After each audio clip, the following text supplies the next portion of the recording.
Queridos irmãos, boa tarde.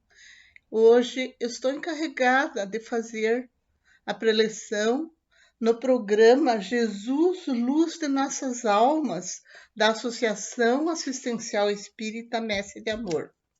Esse programa, criado pelo Sérgio, é muito belo, que nós estamos sempre estudando os livros de autoria de Amélia Rodrigues. Amélia Rodrigues é uma maravilhosa escritora e hoje nós escolhemos o livro que é Pelos Caminhos de Jesus. Eu tenho, esse é o livro mais novo, né? A edição mais nova, mas numa edição mais antiga é esse aqui, ó, Primícias. Aliás, desculpe, pelos caminhos de Jesus. Então, nós vamos fazer a nossa prece para iniciar a nossa preleção de hoje. Meu nome é Lucy Teixeira Biscaia e peço a Jesus que me oriente, que eu possa transmitir a mensagem de Jesus tal como ela é nas mensagens de Amélia Rodrigues. Pai nosso que estás no céu, santificado seja o vosso nome. Venha a nós o vosso reino, seja feita a vossa vontade, assim na terra como no céu. O pão nosso de cada dia nos dai hoje, perdoa as nossas dívidas, assim como perdoamos os nossos devedores. Não nos deixeis cair em tentação e livrai-nos de todo o mal, que assim seja. Eu peço desculpa que estou com gripe, com tosse, então de vez em quando a tosse vai atrapalhar, mas Jesus vai nos orientar, Jesus vai nos atender para que possamos fazer um bom trabalho. Então, nesse livro, Pelos Caminhos de Jesus, nós escolhemos a mensagem número 3, que chama-se Carta Magna. Por que esse título, a Carta Magna? Então vamos verificar em nossas explicações por que esse título, a Carta Magna. Número 2.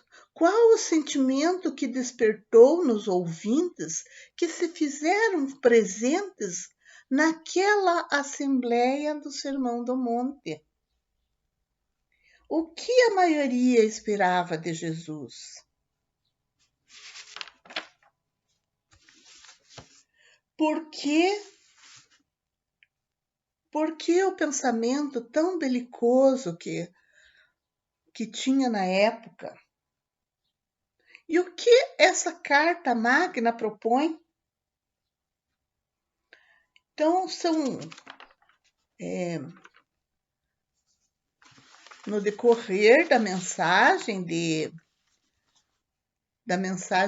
Amélia Rodrigues, ela vai responder todas essas perguntas, que achamos muito, muito interessante essa mensagem, que, como em outras ocasiões que eu participei desse programa, eu sempre digo que os textos de Amélia Rodrigues, embora a maioria deles sejam em prosa, mas ele tem uma musicalidade, uma poesia maravilhosa. Então, são mensagens poéticas. Ela tem um modo de redação que nos alegra, que nos faz felizes. Então, essa mensagem, a Carta Magna, vai falar sobre o Sermão do Monte. E vimos também que tem um outro livro também de Amélia Rodrigues, que ela também vai falar a respeito do Sermão do Monte. Esse livro é Primícias do Reino. Também a de número 3, e é maravilhosa a mensagem.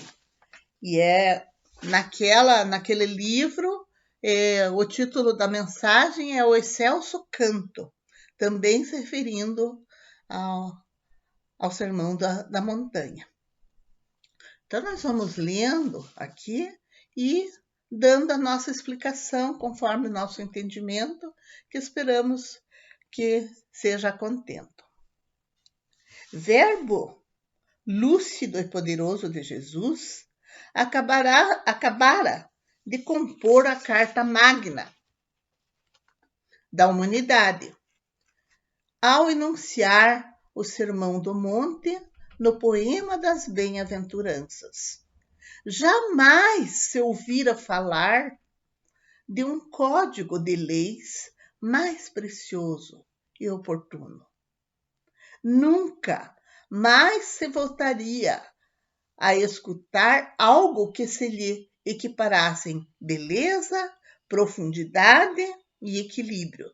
Então, só nesse primeiro parágrafo, Amélia Rodrigues já se refere ao Sermão do Monte como sendo o mais precioso e oportuno código de leis, porque nós temos os códigos de leis, como no Brasil nós temos a Constituição de 1988, que é a Carta Magna da nossa nação. Mas o Sermão do Monte, Jesus nos fez uma orientação para todos, para toda a humanidade, e em todas as épocas, em todos os tempos. Então, esses 5 adjetivos que Amélia Rodrigues nos diz, né? Mais precioso e oportuno. Beleza nunca se fez nem antes e nem depois. Algo em beleza, profundidade e equilíbrio. A música do Verbo divino permanecia na acústica das almas que haviam participado da Assembleia Excepcional. Tudo acontecera de surpresa, em razão da massa que afluíra aqueles sítios fronteiriços ao mar. Podia-se, porém, sentir que o poema estava escrito nas páginas serenas da natureza, e o cantor aguardava apenas o momento de o entoar nos ouvidos humanos, que o registrariam na memória de todos os futuros. Então, aqui está a resposta para a nossa indagação de número 2. Qual o sentimento que despertou nos ouvintes? Então, diz aqui que a música do Verbo divino permanecia na acústica das almas que haviam participado daquela assembleia. Tudo acontecera de surpresa, em razão da massa que afluíra aqueles sítios fronteiriços ao mar. Então, muitos foram para ver Jesus, para beber das suas orientações, e a sensação que eles tiveram foi maravilhosa, porque antes falava-se apenas em ódio, em olho por olho, dente por dente. E aquela mensagem de Jesus vem falar sobre o amor. Nunca antes falado com tanta maestria como Jesus veio nos ensinar. A maioria dos assistentes, enganada pelo mundo, esperava um legislador para Israel que esgrimisse armas da belicosidade e da dominação, exaltando as ambições da raça e protagonizando a materialização do comandante-chefe para o desencadear na Revolução Sanguinária. Então, teve muitos muitos que acompanhavam Jesus, que assistiram ao Sermão do Monte, eles se decepcionaram, porque eles achavam, eles esperavam um chefe para eles que fosse sanguinário, que fosse destruir os inimigos. Jamais eles pensariam que a mensagem de Jesus era a mensagem da paz, a mensagem do amor. Então, houve realmente alguns que se decepcionaram com aquela mensagem.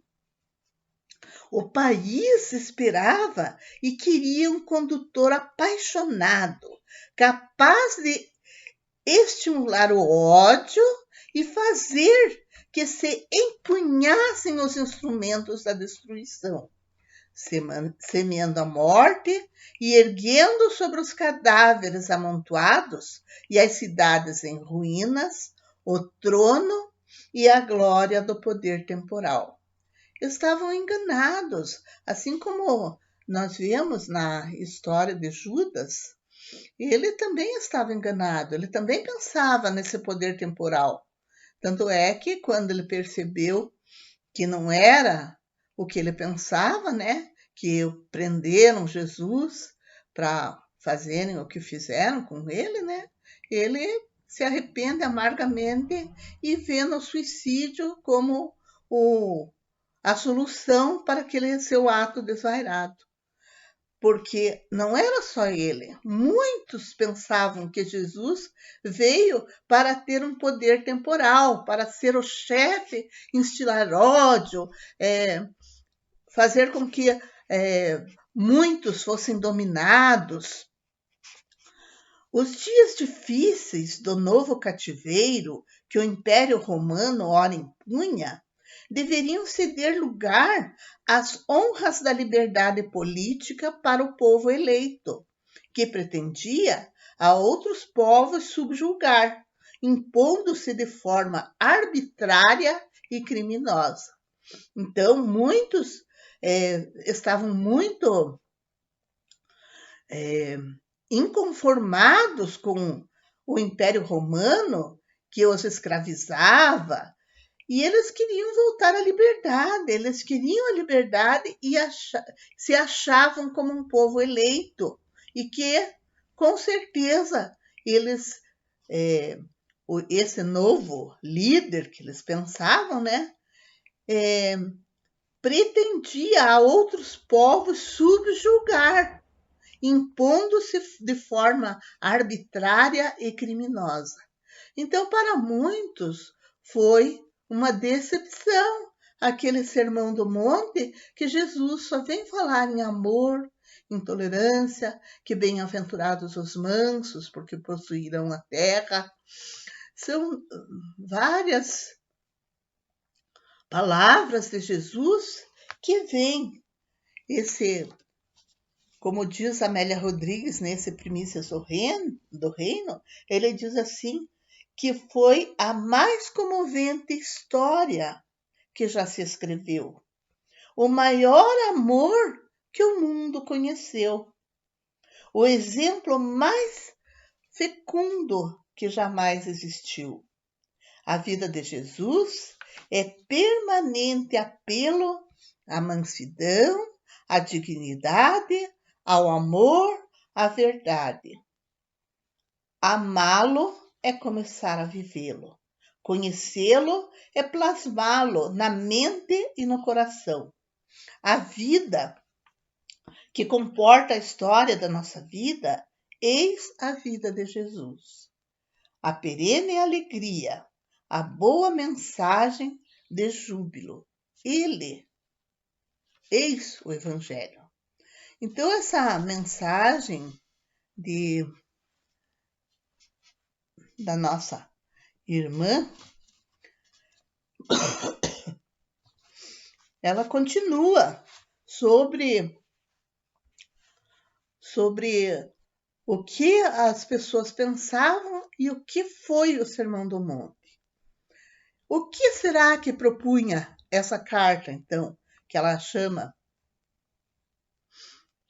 de a Carta Magna?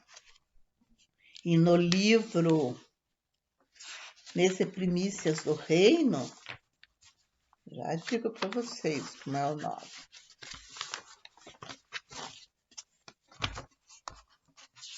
Às vezes a memória falha um pouco. É o Excelso Canto, nesse Primícias do Reino. E daí, nesse que nós estamos analisando, né, a Carta Magna, o que será que propõe essa carta? Aquela, porém, era uma carta de alforria, de liberdade, lavrada em decretos de amor e de paz. A suavidade dos seus artigos e parágrafos confundia-se com a energia e grandeza do conteúdo.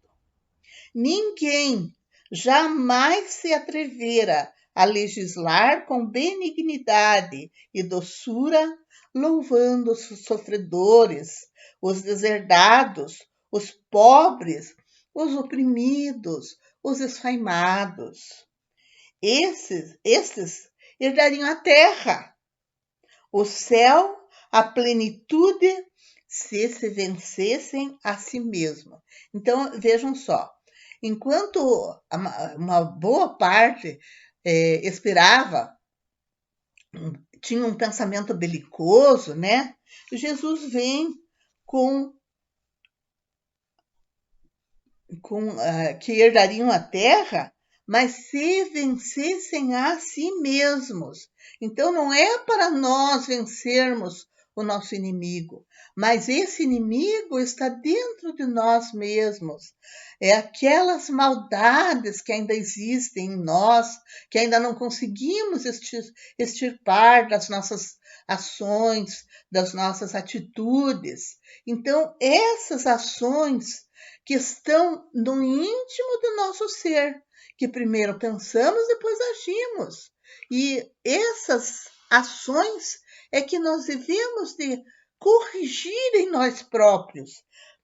Por isso, vencer a si mesmo. Não vencer um inimigo externo, uma outra pessoa, né? Um outro país, mas vencer a nós mesmos, vencer o que existe de ruim ainda em nosso coração, aquilo quando nós não sabemos ainda perdoar, quando nós não sabemos ainda compreender a atitude do nosso semelhante.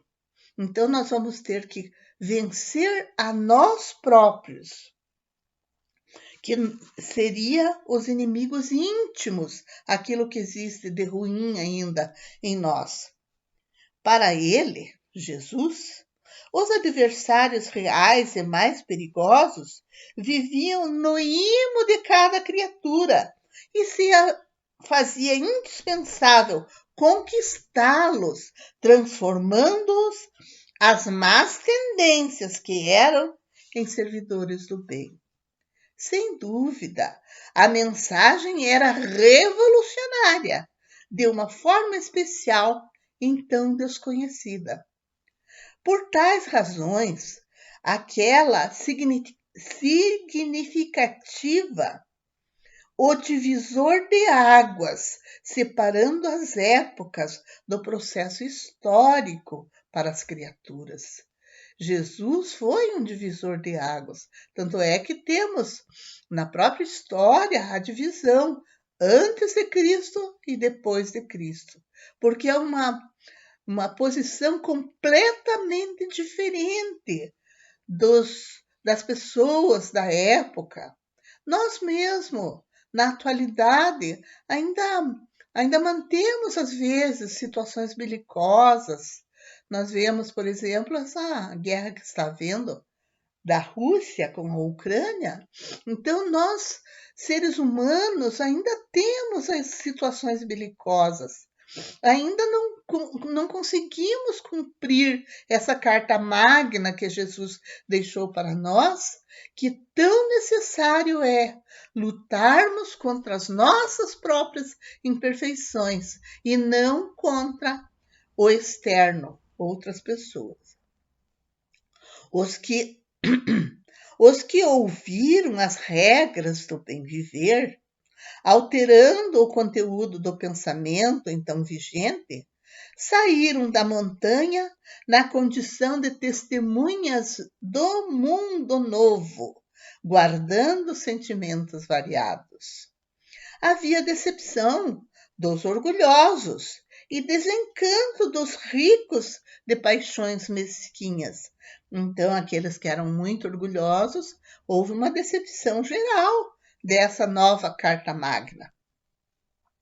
E aqueles que eram ricos de paixões mesquinhas, aqui não está falando em ricos em dinheiro, né? Mas ricos de paixões mesquinhas. Então, foi um desencanto geral para essas pessoas.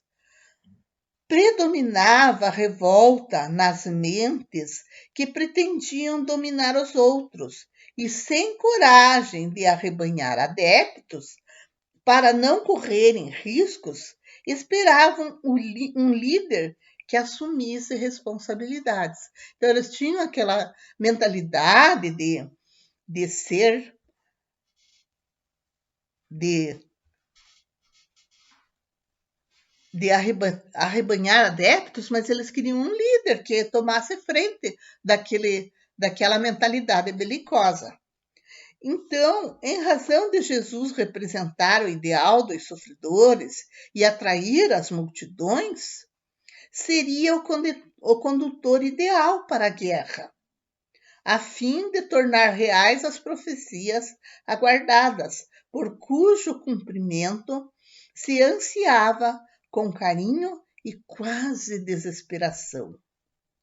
Sem embargo, ele, Jesus, se apresentava pacífico e pacificador, mais ovelha do que lobo devorador. A sua transparência moral desvela-lhe a alma pura. O seu discurso propunha que o cordeiro e o leão bebessem na mesma fonte e se ajudassem. Veja se não é bem o contrário do que pensavam na época, né? O seu discurso propunha que o cordeiro e o leão bebessem na mesma fonte e se ajudassem. Até hoje nós temos dificuldade de ajudar quem é contra os nossos princípios, quem digamos, se faz de nosso inimigo. É muito difícil para nós bebermos na mesma fonte e nos ajudarmos mutuamente.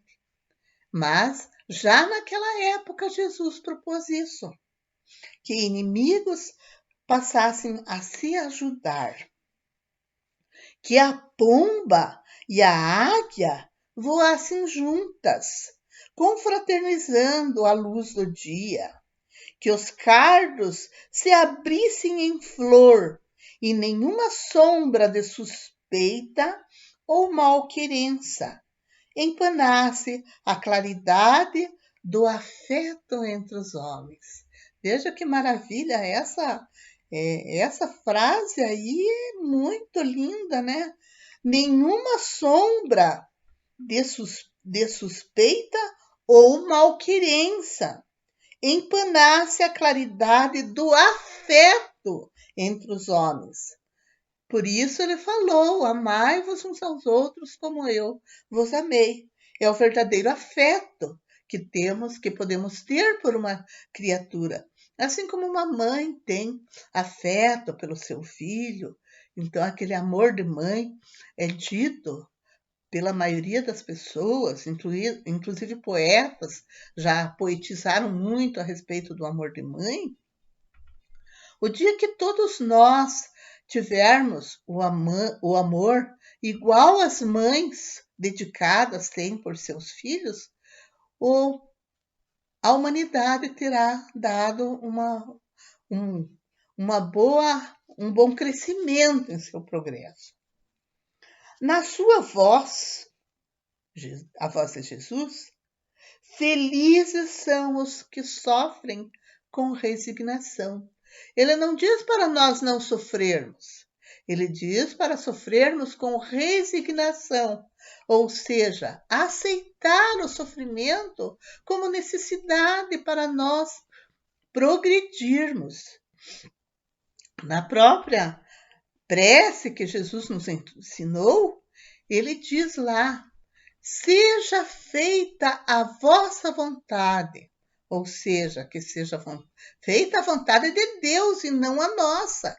Isso significa resignação, significa aceitar os desafios que temos que passar para o nosso próprio burilamento.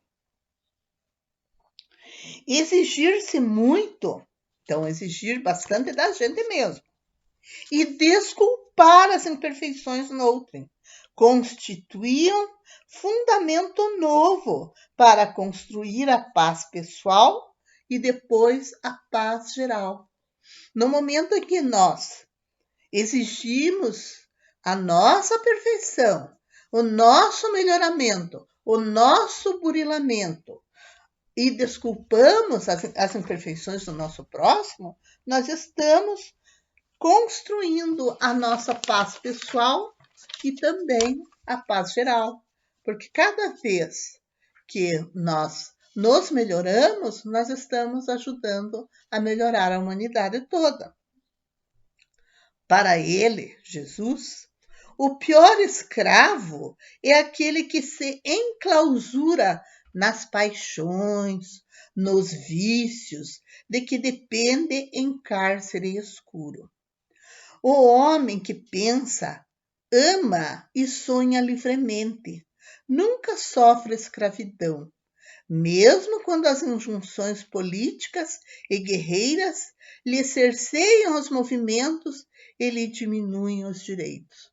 Aqui ele fala sobre aquela liberdade de pensamento, aquele que pensa, ama e sonha livremente. Ele nunca sofre escravidão, ainda que as injunções em que ele sobreviva estejam sobre um regime ditatorial, um regime que faz com que as pessoas tenham diminuído os seus direitos. Outros, porém, os sofredores, os tímidos, os padecentes e amargurados, tiveram lenidas todas as suas dores e agora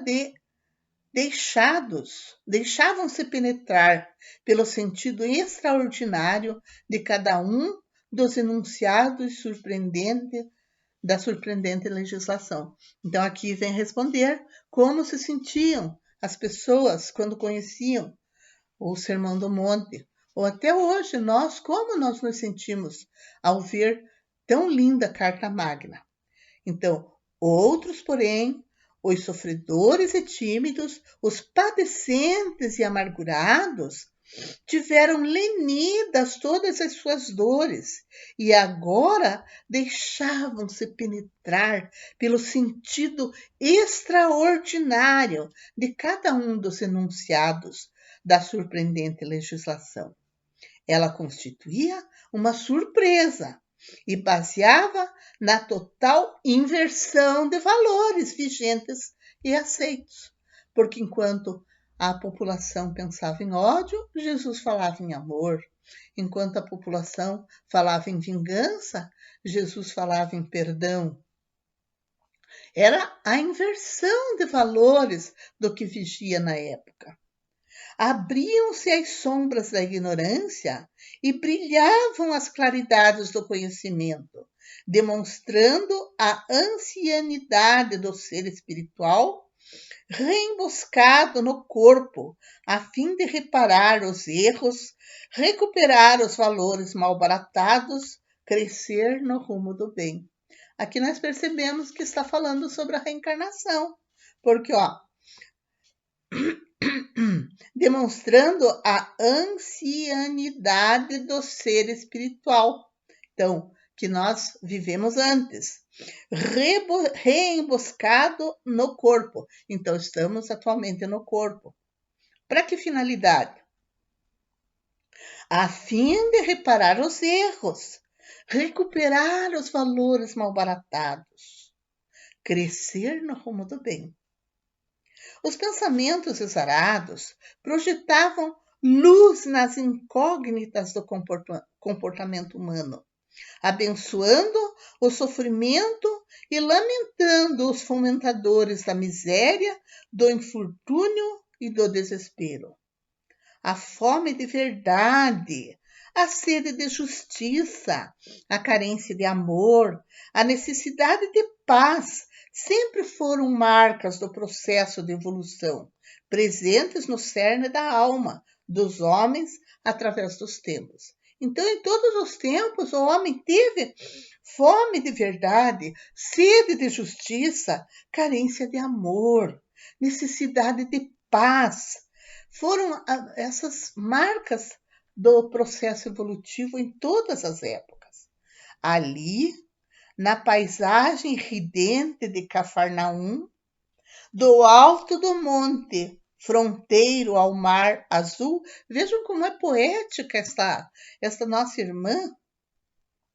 Ali na paisagem ridente de Cafarnaum, do alto do monte fronteiro ao mar azul, refletindo a majestade do cimbrório transparente, iniciava-se a era da verdadeira libertação, que assinalaria a história, abrindo-lhe espaço para outras épocas no futuro.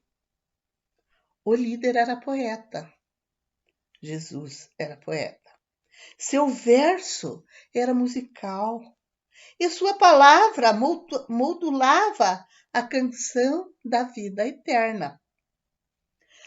As anteriores haviam sido vozes extremadas pela ambição guerreira e argentária, fomentando as conquistas das pessoas e dos espaços, de terras e ruínas calcinadas. Alienavam os vitoriosos que tombavam, mais tarde vitimados pela morte, na loucura do poder, sobre os vencidos silenciosos. Com ele, Jesus, não havia morte, sempre vida em triunfo. A sua era batalha sem trégua, para a conquista da glória sem fim. Não padecem os homens somente a fome da verdade, mas também a de pão e de dignidade. Não apenas a sede de justiça, porém, igualmente a de água potável, a de fraternidade, a de apoio, não tanto a carência de amor, todavia, a de amizade, a de compreensão, não só a necessidade de paz política lavrada com audácia nos gabinetes de luxo, por criaturas atormentadas que firmam acordos exteriores sob restrições dos sentimentos elevados, fruto de uma consciência tranquila que resulta de um comportamento ordeiro e digno. Então, aqui fala sobre a fome da verdade. Jesus diz: conhecereis a verdade e a verdade vos libertará.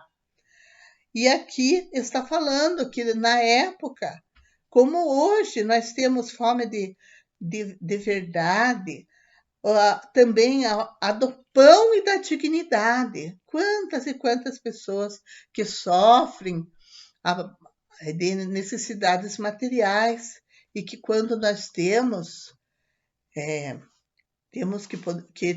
temos condição de doar, que nós doemos, que nós estaremos auxiliando na diminuição do sofrimento na Terra.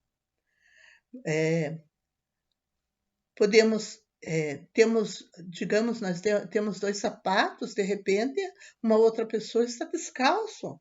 Então, que nós tenhamos o desprendimento de fazer doações também a respeito daquilo que nós temos sobrando, que nós podemos auxiliar o nosso semelhante que não tem aquilo que nós temos em abundância. Como diz o meu netinho, eu tenho um netinho de 2 anos, que ele diz que eles vão entregar papá para quem não tem. Veja que lindinho, né? Papá para quem não tem. Ele naquela inocência de 2 anos de idade, ele já se refere a essa necessidade de nós doarmos aquilo que nós temos para quem não tem. Impressa nas páginas sublimes do tempo, passado, presente e futuro, porque a Carta Magna, o Sermão da Montanha, ele serviu para aquela época, servia para o passado e servia para o futuro, como está servindo até hoje para nós, mais de 2000 anos passados. A Constituição ideal permanece como legítimo código de liberdade, de direitos, de deveres e da paz sobre a inspiração permanente do amor, que é a linha mestra dessa carta de alforria para a humanidade, carta de libertação. Ela bastaria para nortear cada homem e todos os homens, cada povo e todos os povos. A sua simplicidade, na sublime perfeita do seu conteúdo, abordando os elementos essenciais para a vida, constitui o máximo para o respeito à criatura, ao que lhe compete realizar e receber. Legislação de amor e de justiça é o código de honra baseado nas leis naturais da criação. A pessoa humana aí se engrandece e exalta, assumindo a real posição de filha de Deus. As bem-aventuranças ainda permanecem desafiadoras, aguardando ser meditadas para que vividas conduzam da terra ao homem, lutador e sofrido, na direção excelsa do reino dos céus, que, no entanto, já tem início hoje, aqui e agora, no mundo transitório por onde deambula. Por onde anda, né? Deambula por onde anda. Então, vamos repetir o da Primícias do Reino, né? Que a mesma autora, né? Fala. A mais comovente história que já se escreveu. O maior amor que o mundo conheceu. O exemplo mais fecundo que jamais existiu. A vida de Jesus é o permanente apelo à mansidão, à dignidade, ao amor e à verdade. Seria essa a mensagem, né? E nós vamos encerrar com uma prece que o nosso irmãozinho Samuel Pótima Garcia Gonçalves, ele também, quando ele faz as palestras dele, ele termina com uma prece, o nome é Prece de Gratidão, e o autor é João de Deus.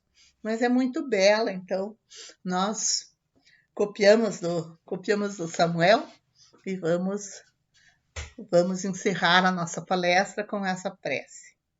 Senhor Jesus, pela bênção de tua doutrina santa, que nos apoia e levanta para o reino de amor, pela paz que nos ofertas, pela esperança divina que nos conforta e ilumina. Bendito sejas, Senhor, pela carícia do lar, doce templo de carinho, que nos concedes por ninho, céu na terra, campo em flor. Pelo aconchego suave da perfeição que nos aquece, pelo consolo da prece, bendito sejas, Senhor. Pelo tesouro sublime de graças da natureza, pela serena beleza do mar, do jardim da cor, pela fonte que entretece poemas de melodia, pelo pão de cada dia. Bendito sejas, Senhor. Em tudo que nos reserves, a luz de cada momento, o nosso agradecimento por tudo, seja o que for. Vivemos, Jesus querido, na alegria de encontrar-te, cantando por toda parte. Bendito sejas, Senhor. Essa poesia, essa oração está no livro A Luz da Oração, Antologia de Preces Mediúnicas, de Espíritos Diversos. E essa é de João de Deus. É a editora Matão, casa editora O Clarim, 1993, capítulo Prece de Gratidão. Páginas 126 e 127. Então, com essa prece, nós agradecemos por todos aqueles que estão assistindo agora e aqueles que vão assistir depois, desejando a todos muita paz, muito amor no coração e que estejamos juntos numa próxima oportunidade, agradecendo também a Associação Assistencial Espírita Mestre de Amor que nos convidou para essa preleção. Muito obrigada a todos e muita paz.